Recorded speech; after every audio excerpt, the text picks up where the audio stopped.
asalaamaaleykum mbokki Sénégal nuyu naa leen ku si nekk si sa tur ak sa sant ma ñaan yàlla samay kàddu yu may yëkkati ma fekk leen si jàmm. waaw vous me voyez amusé. En effet, je viens de suivre à la radio ñi dégg ñu poser question benn politologue pour ne pas dire un chroniqueur politique ñu ne ko waaw mën nga ñu dresser un portrait robot de l'opposant idéal à la majorité actuelle. Alors le monsieur s'est épanché. Il s'est efforcé de trouver un profil. Non, du ma leen dimbale nag pour wax leen ce qu'il devrait faire puisque man moom dama far si ñoom Sonko du far pour noonu non dama gëm ni suñu leen poussé suñu si jàppee nañ mën a pousse Sénégal si kanam parce que l'essentiel c'était de rompre avec cette allégeance irréfléchie à la France. waxoon naa leen un jour le cas que j'ai vécu personnellement et qui m'a marqué et qui résume en tout la catastrophe qu'a constitué la politique actuelle du Sénégal. maanaam Sénégal mënul boppam dara France moo koy joxoñal mu jëf loolu les Sonko ont décidé d'en finir. loolu la ñuy wax en termes simples souverainisme. Un jour d'ailleurs j'en viendrai à décliner le souverainisme dans toutes ses acceptions ou dans tous les domaines possibles. Mais revenons au portrait robot de ce qui pourrait être l'opposant idéal à Sonko et à Diomaye. Non, il n'y a pas de portrait robot à dresser. Il faut indiquer les opposants, ce qui devrait être les opposants de ce régime. Moi, logiquement, ceux qui ont été défaits. Le camp de Benno Bokk Yakaar, évidemment, il va se fissurer.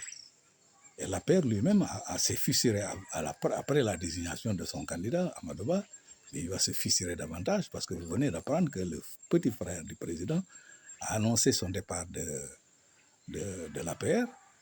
Il a annoncé avoir commencé des discussions avec le PS et avec Amadou Ba, mais je vous dis tout de suite, dafa bugg a ànd ak Amadou Ba. Mais ñooñu mënuñu dem fenn xam ngeen lu tax. D'abord, ils ont des dossiers sales. Et ces dossiers vont leur empêcher d'avoir le temps de faire de la politique. fu mu ne nii lu ñu tal mooy sauver seen bopp te gëwuma ñu mën a sauver seen bopp parce que nag lu ñu leen di reprocher dafa bëri. En plus, quand vous regardez ces apprentis comme Abdou Mbow, qu'est-ce qu'ils font? Ils font dans le nihilisme. Il va même jusqu'à expliquer que le pouvoir lui fait 3 mois. 3 mois, un pouvoir qui n'a même pas fini d'installer ses structures, d'installer ses hommes, d'installer son programme. Mu ngi gérer avec le programme que toi tu as laissé. Tu te permets de faire des critiques sur la campagne agricole alors que ñoom ñu ngi ni fay 3 ans d'arriéré. Tout de même, des gens qui n'ont pas de bon sens, ils ne peuvent pas faire de bons opposants. Ñooñu, ce n'est pas des opposants. C'est honteux ce qui se passe avec Abdou Mbow et ses amis. waaw keneen ki nag mooy kan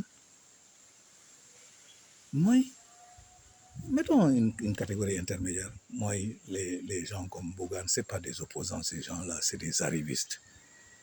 Ils pensent pouvoir faire de la politique